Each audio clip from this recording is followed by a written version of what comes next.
Hi, everybody. It's week 6, and this week is all about the Earth and the Moon. And we have a planet that we live on, and it's very similar to lots of other planets. We're going to start out talking about geology. And you may have had some experience with geology if you ever had earth science back in your high school career. But you might go, geology? What are we talking about geology for in an astronomy class? Well, next week we're going to talk about planets, the other planets in our solar system, and things like plate tectonics, things like magnetic fields, things like atmosphere. Those are a big deal on our planet, and they're a big deal on the other planets in the solar system. So we're going to start with something sort of familiar, our Earth, and what we know about it, and then we're going to extrapolate that information to other planets in the solar system. We are also going to talk about the moon. I love the moon. We spent a lot of time and money going to the moon. I'm an Apollo kid. I grew up during the Apollo space launches, and I remember being trooped into basements and rooms with, little troops of us elementary kids to watch Apollo space launches when I was a little kid. I have great romantic, fabulous memories of that period of history. And so the moon was this place we were exploring at that point in history. And I'm so excited to be at a point in history that we're going back, and there are projects and plans in the works to get to other planets again, because that is just really nifty. So let's take a look at Canvas. Let's take a look at what we're going to look at today. So we're going to look a little bit about Earth's structure. We're going to look at Earth's magnetic field and auroras. We're also going to talk about tides. Tides are a really big deal. If you've lived in the middle of the continent your whole life, you've never spent a lot of time talking about water rising and falling twice a day by a tremendous amount. Coastal people know this, and this is just part of something they see all the time. Living in the middle of the continent, you never see this. But this is caused by the gravitational attraction between the Earth and the moon. It is that gravitational tug of the moon that pulls the water upward. Wacky stuff. We think everything's attached. It's not attached. The water can actually gravitationally be pulled up towards the moon. Neat stuff, so we'll explain as we talk about tides.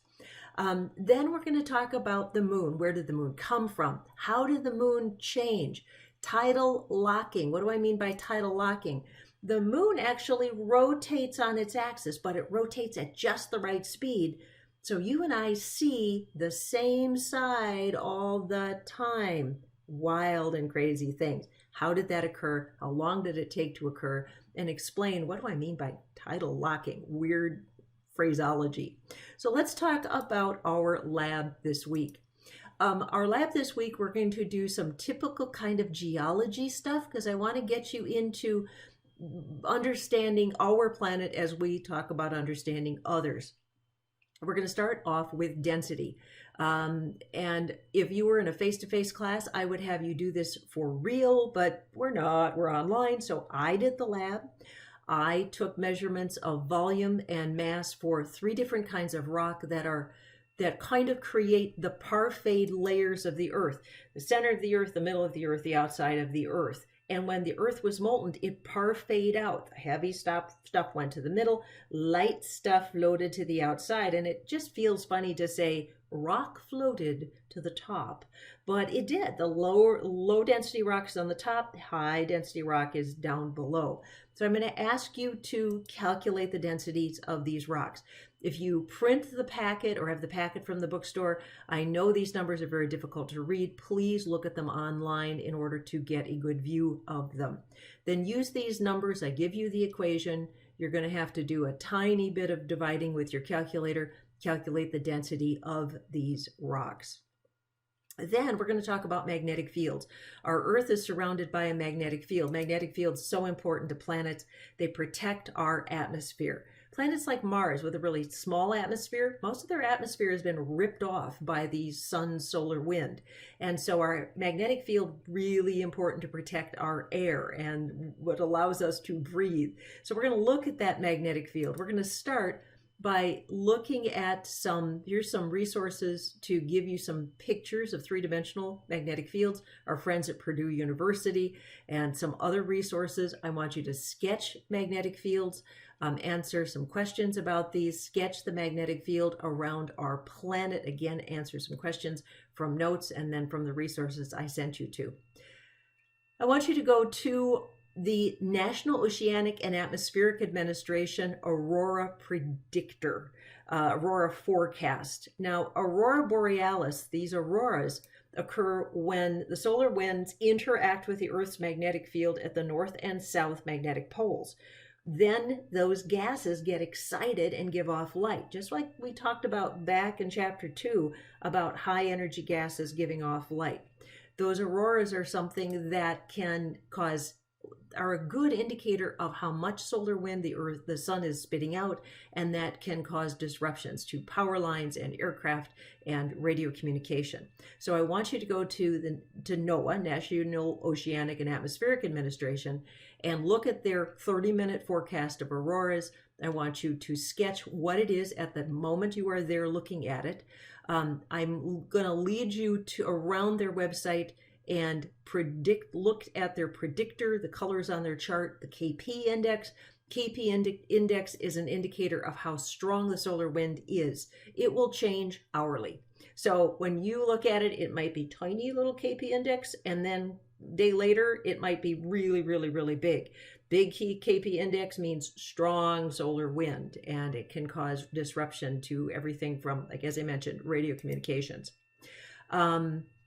Then tidal bulge simulation. This is part of our class action apps. Go to that simulation and then click the buttons that I ask you to click and hit go. And I want you to see what happens when, as things orbit around each other, what happens to the tides on the Earth.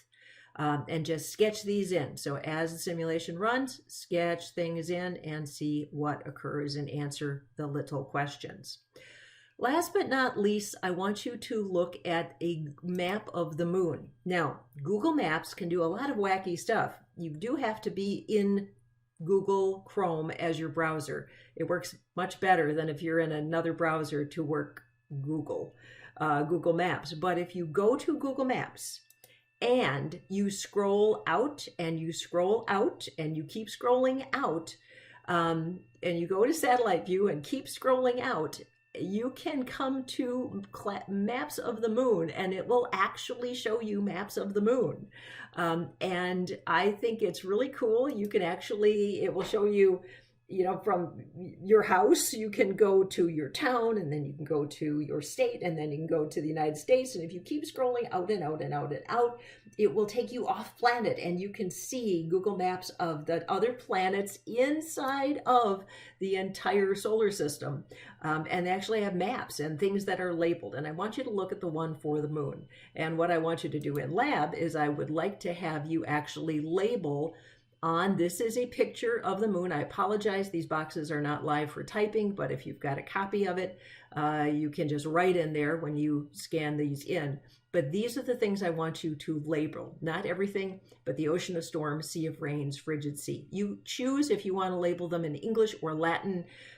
You want to show off your Latin, please do. If you would go, please, Mary, let me stick to English. I'm good with that as well. All right, that was a lot to say, but it's a big week. Have a good time. See you later. Bye-bye.